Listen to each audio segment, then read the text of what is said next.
सत्संग जी प्रेम से कहना, आज आप सबके दर्शन 2 महीने के अंतराल बाद हो रहे हैं और जितना ही प्यार आप सबके द्वारा यहाँ पहुँच रहा है उतना ही प्यार हृदय में दास के और सदगुरु माता जी के भी महसूस हो रहा है। इस प्रेम को देखकर, इस उत्साह को देखकर,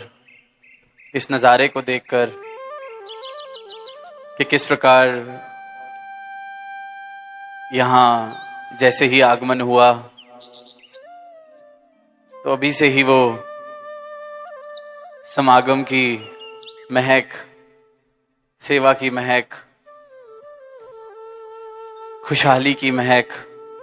सदगुरु की कृपा की महक यहाँ इन समागम ग्राउंड्स में फैली हुई है। और यही उत्साह, यही प्रेम जहाँ जहाँ भी पिछले 2 महीनों में जाने का अवसर प्राप्त हुआ, जिस शहर, जिस देश, वहाँ जो ये परिवार सदगुरु का इसी उत्साह के साथ वहाँ भी ये समागमों के रूप बने, सेवा का अनेक अनेक तरहों की सेवा संतों ने निभाई, बड़ों ने, बुजुर्गों ने, नौजवानों ने, बच्चों ने,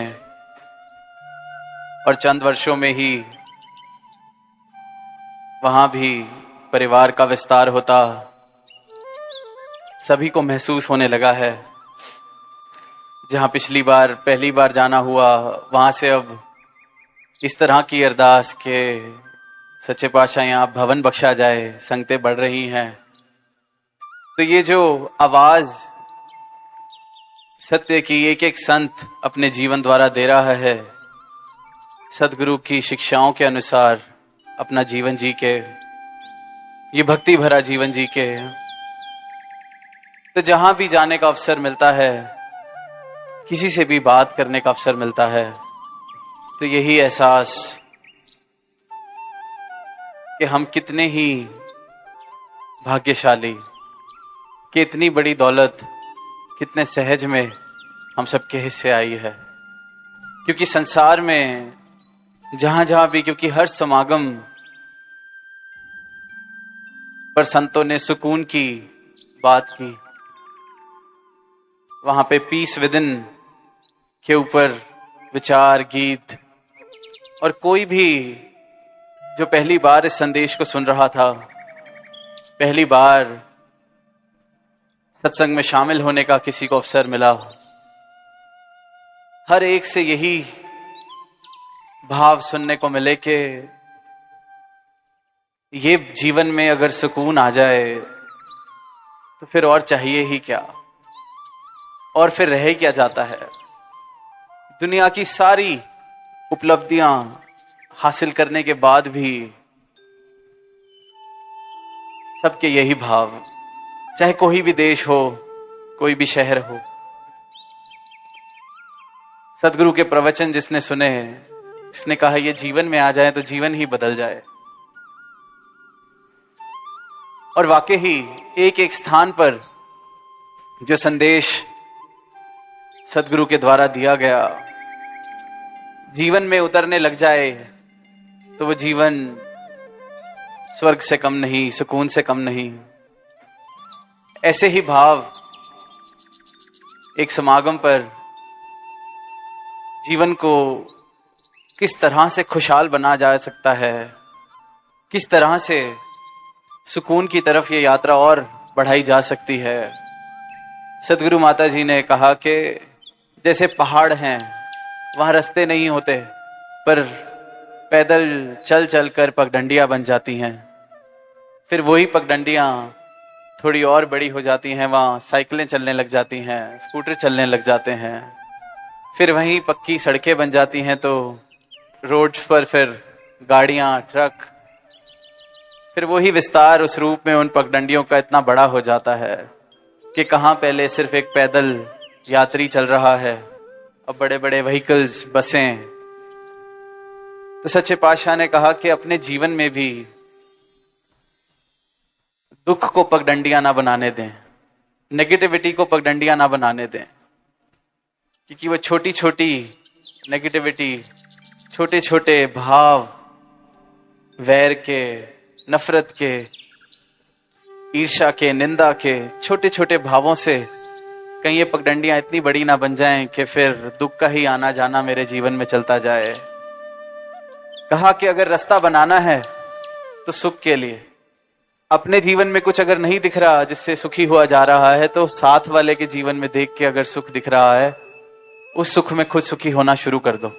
तो वो जो छोटी छोटी सुख की पगडंडियां अपने लिए बनाओगे, सुकून की पगडंडियां अपने लिए बनाओगे, वो बड़े बड़े हाईवे सुकून के, सुख के जीवन में कब सहज में बन जाएंगे और जीवन फिर वाकई ही सुख और आनंद भरा हो जाएगा। और वही हालात सारी दुनिया में, दुख पे नजर है, दुख अपना नहीं, इतना बड़ा भी नहीं, इतनी बड़ी बात भी नहीं, फिर भी पकड़े रखना, तिनके का पहाड़ बना देना, कोई बात ना भी हो तो जबरदस्ती की बात बना देना, और फिर चाहत है कि सुकून जीवन में आ जाए, सुख जीवन में आ जाए। इंसान ये यात्रा कर रहा है पर बेखबर कि इस यात्रा में आखिर जा कहाँ रहा है, पहुंच कहाँ रहा है, चाहता क्या है, क्या नहीं चाहता। ऐसी ही एक छोटी सी कहानी दास ने भी कहीं किसी समागम पर साझा करने का अवसर मिला कि एक बाजार में बहुत तेज एक घोड़े पर सवार एक व्यक्ति बाजार से दौड़कर जा रहा। घोड़ा बहुत तेज दौड़ रहा, तो जो 7 लोग खड़े थे बाजार में, उसमें से एक उसके जानने वाला, उसने जोर से आवाज मार के पूछी कि इतनी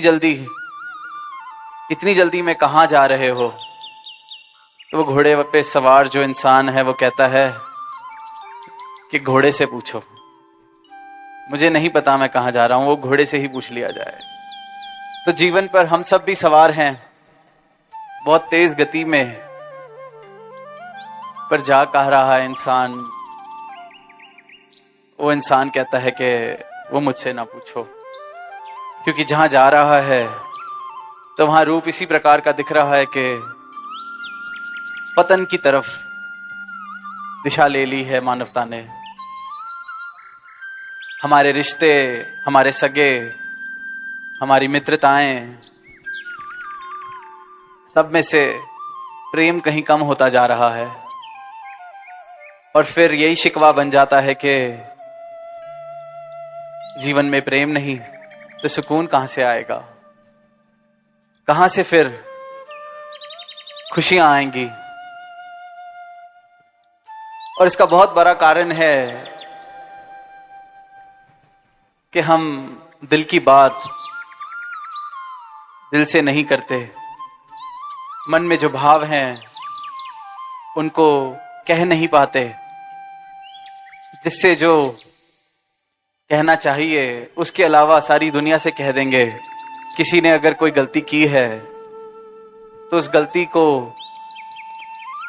बढ़ा चढ़ाकर दुनिया में उसका ढिंढोरा पीट देंगे, पर शायद उससे बात नहीं कर पाएंगे।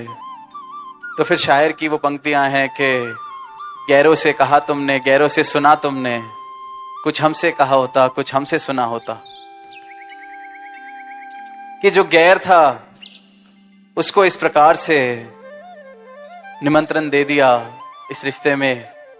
कुछ हमसे ही कह दिया होता, कुछ हमसे ही सुन लिया होता। तो अपने रास्ते में हम खुद ही दीवार बनकर, पत्थर बनकर बैठे हैं। जहां जहां भी आत्ममंथन किया जाएगा, जब जब भी आत्ममंथन किया जाएगा कि मेरे जीवन में अगर आनंद की, सुकून की कमी है, तो उसका कारण सिर्फ और सिर्फ मैं खुद हूं। जिस पल, जिस वक्त ये एहसास मुझे हो जाएगा और मैं खुद को हटाना शुरू कर दूंगा, तो फिर वही सुकून वाला रास्ता, वो छोटी छोटी पगडंडियां,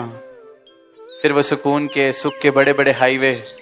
मेरे जीवन में इस प्रकार बनने शुरू हो जाएंगे, जिन बातों को एक पल भी ध्यान देने की जरूरत नहीं, उन बातों को मैं पूरा पूरा दिन सोचकर बिता देता हूं। किसी के कुछ कहने पर जो मेरे जीवन में, जिसका कोई भी मोल नहीं, ऐसे किसी इंसान के भी शब्दों पर मैं सोच सोच कर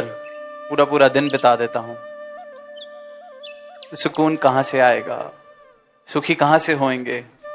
कभी कभी तो ऐसा लगता है कि इंसान कहता जरूर है कि मुझे सुखी होना है, मुझे आनंद चाहिए, मुझे सुकून चाहिए, पर लगता है ये सिर्फ शब्द हैं। तो ये ब्रह्म ज्ञान जीवन में आने के बाद, जीवन में अगर ट्रांसफॉर्मेशन, रूपांतरण नहीं आ रहा या नहीं आना शुरू हुआ, तभी ब्रह्म ज्ञान या ये संतों की वाणी ये सिर्फ थ्योरेटिकली मेरे जीवन में इसका प्रवेश हुआ है, सिर्फ शब्द मात्र का मेरे जीवन में प्रवेश हुआ है। जिस पल ये पूर्ण रूप से मेरे मन में, अंतर मन में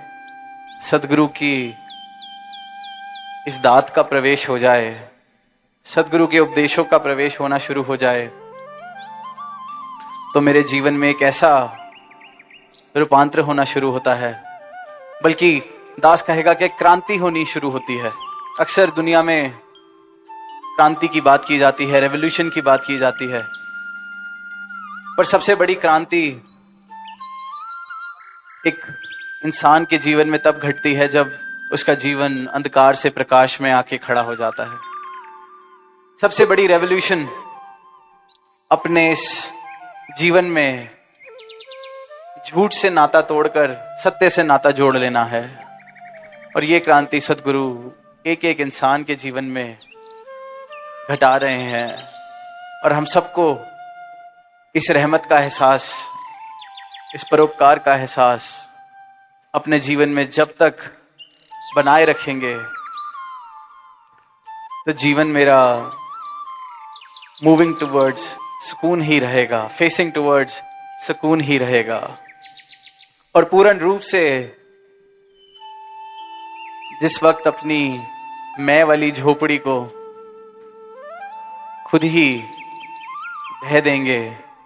तो वहां फिर सुकून के महल खड़े होने निश्चित हैं। तो अब आने वाले समय में इन ग्राउंड्स पर रोज ही निरंतर आपके दर्शन, चाहे सेवा के दौरान, चाहे जैसे सुना के रौनक के दौरान, दूध जलेबी के दौरान, निरंतर अब समागम तक ये आनंद भरा रूप इस मैदान पर, उत्सव भरा रूप एक सदगुरु की कृपा से बनेगा। तो यही प्रयास रहे कि ये जो विस्तार थीम, जो भाव सदगुरु ने दिए हैं, तो हम सबके मनों में भी अपनी मैं वाली झोपड़ी को तोड़कर इस परमात्मा के महल का, सत्य के महल का वास हो जाए, ऐसा विस्तार हम सबके जीवन में हो। तो इन्हीं भावों के साथ दास इजाजत चाहेगा। प्रेम से कहना, धन्यवाद।